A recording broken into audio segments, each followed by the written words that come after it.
آج ہم ایک ایسے واقعے کی تہ تک جائیں گے جو سچ کہوں تو اندر تک ہلا دینے والا ہے۔ یہ صرف ایک حادثہ نہیں تھا، یہ ایک ایسی کہانی ہے جہاں معاشرتی غفلت، لاپرواہی اور پھر سچ کو کس بے دردی سے دفن کیا گیا، یہ سب ہمارے اپنے نظام اور رویوں پر بہت بڑے سوالیہ نشان لگاتا ہے۔ تو چلیے سیدھا اس واقعے اور اس کے حقائق کی طرف چلتے ہیں۔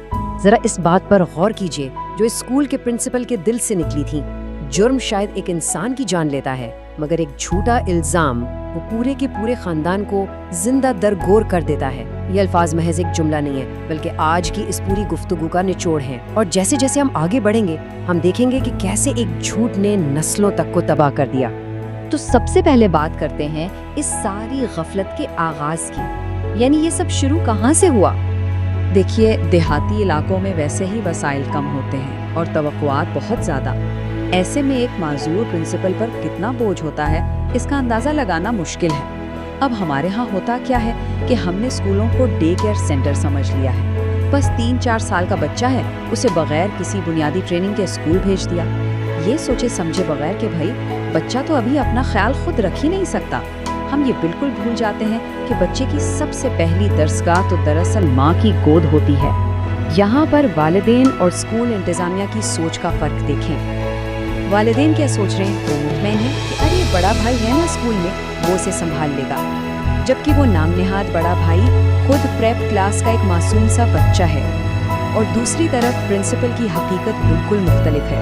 انہیں معلوم ہے کہ یہ ننھا بچہ تو ابھی خود واش روم جانے کے بھی قابل نہیں۔ سوچیں توقعات اور حقیقت کے بیچ کا یہ کتنا بڑا اور خطرناک فاصلہ ہے، اور سچ پوچھیں تو یہی اس المیے کی پہلی اینٹ تھی۔ اب ایسا نہیں تھا کہ پرنسپل خاموش رہے، انہوں نے بار بار والدین کو وارننگ دی، انہیں سمجھایا کہ دیکھیے بچہ ابھی اس ماحول کے لیے بہت چھوٹا ہے، اسے کم از کم مزید 6 مہینے گھر پر تربیت کی ضرورت ہے، اور اسے اسکول لانے اور لے جانے کے لیے کسی بڑے اور ذمہ دار فرد کا ہونا بہت ضروری ہے۔ لیکن کیا ہوا؟ والدین نے ان تمام باتوں کو ایک کان سے سن کر دوسرے سے نکال دیا، بالکل نظر انداز کر دیا، اور بس یہیں سے انجانے میں ہی صحیح ایک انتہائی بھیانک حادثے کی بنیاد رکھ دی گئی۔ اور پھر وہ ہوا جسے ہم ایک معصوم غلطی کہہ سکتے ہیں، ایک ایسا المیہ جو صرف اور صرف خوف سے پیدا ہوا۔ ذرا اس ٹائم لائن کو دیکھیں۔ اسکول کی چھٹی کا وقت ہے، بڑے بچے روایتی شور مچاتے ہوئے گھروں کی طرف بھاگ رہے ہیں، اور وہ 3 سال کا ننھا بچہ وہ پیچھے رہ جاتا ہے، وہ اکیلا ہے، رو رہا ہے۔ اتنے میں 5ویں کلاس کا ایک اور بچہ، جسے ہم یہاں اے ڈی کہیں گے، وہ اس کی مدد کرنے کے لیے آگے آتا ہے۔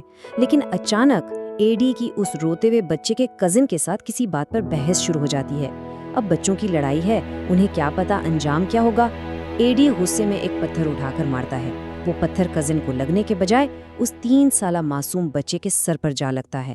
بچہ وہیں گر کر بے ہوش ہو جاتا ہے، اور پھر وہاں جو خوف اور افراتفری پھیلتی ہے اس کا آپ بخوبی تصور کر سکتے ہیں۔ خوف، یہ کتنا خطرناک ہو سکتا ہے نا؟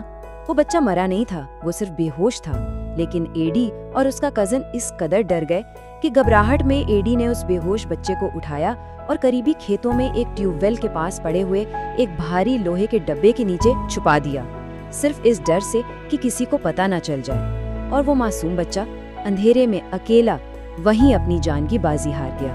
یہ واقعی کوئی قتل نہیں تھا، یہ ایک خالص حادثہ تھا جو بچوں کی نادانی اور ان کے ڈر کا نتیجہ تھا۔ اب آتے ہیں اس واقعے کے سب سے تاریک پہلو کی طرف، یعنی سچ کا قتل۔ یہاں سے ہمارا سسٹم اپنی ہولناک بدصورتی دکھاتا ہے۔ سچ کو کس طرح دفنایا گیا، ذرا اس پر غور کریں۔ پولیس کو کیا چاہیے تھا؟ ایک ہائی پروفائل کیس کو جلدی سے حل کرنے کا کریڈٹ، تو انہوں نے ایک خالص حادثے کو جان بوجھ کر زیادتی اور قتل کا رنگ دے دیا۔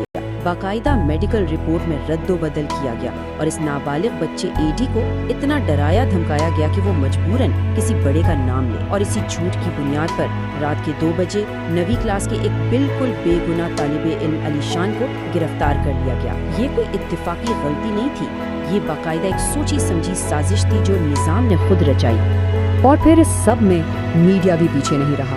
سنسنی پھیلانے کی پوری ایک مشینری متحرک ہو گئی۔ کیسی کیسی چیختی ہوئی سرخیاں بنائی گئی کہ ایک معصوم کے ساتھ درندگی ہوئی ہے۔ کیمرے اور مائک لے کر رپورٹر سگواروں کے گھروں اور اسکول میں گھس گئے۔ حد تو یہ ہے کہ مقتول بچے کی ماں کو باقاعدہ سکھایا گیا کہ وہ اسکول کے سامنے جا کر روئے اور چیخے تاکہ ویڈیوز وائرل ہو سکے۔ اس پورے ہنگامے اور شور و غل میں جو اصل سچ تھا نا، اس کا مکمل طور پر گلا گھونٹ دیا گیا۔ کسی ایک بندے نے یہ جاننے کی زحمت نہیں کی کہ وہ بچہ 2 گھنٹے تک اسکول کے باہر تنہا کر کیا رہا تھا۔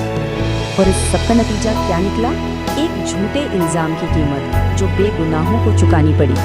جب سچ کو دبا کر صرف سنسنی کو بکنے دیا جائے تو اس کے نتائج کتنے دل دہلا دینے والے ہوتے ہیں، وہ ہم سب کے سامنے ہیں۔ وہ بے گناہ طالب علم علی شان اور وہ نابالغ بچہ ایڈی، ان دونوں کو عمر قید کی سزا سنا دی گئی، اور ان کے خاندان پولیس اور وکیلوں کی بھاری فیسیں بھرتے بھرتے ان کی زندگی بھر کی جمع پونجی لٹ گئی، زرعی زمینیں بک گئیں، کھیت گروی رکھ دیے گئے۔ ان کے بہن بھائیوں کا اسکول تک جانا محال ہو گیا کیونکہ پورے معاشرے نے ان کا بائیکاٹ کر دیا تھا، اور وہ اسکول، وہ پرنسپل جس نے پہلے دن سے والدین کو وارننگ دی تھی، اس کی ساری ساکھ کو بلا جواز مٹی میں ملا دیا گیا۔ یہ ہوتی ہے ایک جھوٹے الزام کی اصل قیمت۔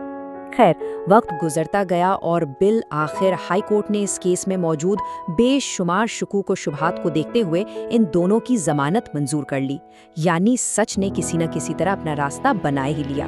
لیکن ذرا سوچئے، کیا واقعی یہ انصاف تھا؟ جب تک یہ ضمانت ملی تب تک بہت دیر ہو چکی تھی۔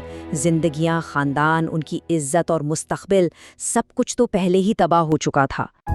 البتہ اس تمام تر اندھیرے میں سچائی کی ایک کرن ضرور تھی، اور وہ تھا مقتول بچے کی خالہ کا کردار۔ جب پورا ہجوم پرنسپل کے خون کا پیاسا ہو رہا تھا، ان پر الزام تراشیاں کر رہا تھا، تو اس اکیلی خاتون نے ہمت کی اور سب کے سامنے کھڑے ہو کر سچ بولا۔ انہوں نے واشکاف الفاظ میں کہا کہ اس سب میں پرنسپل کا کوئی قصور نہیں، انہوں نے تو پہلے ہی بچے کو اسکول بھیجنے سے سختی سے منع کیا تھا۔ سوچیں، جذباتیت کے اس بدترین طوفان میں حقائق پر مبنی یہ ایک آواز کتنی اہم تھی۔ اس ایک سچ نے کم از کم پرنسپل کو مزید تباہی سے ضرور بچا لیا۔ تو اس ساری داستان کو جاننے کے بعد ذہن میں یہ سوال ضرور ابھرتا ہے کہ جب ہمارا پورا کا پورا نظام سچائی کے بجائے سنسنی خیزی کو ترجیح دینے لگ جائے تو ہم مزید کتنی بے گناہ زندگیاں قربان کرنے کے لیے تیار ہیں۔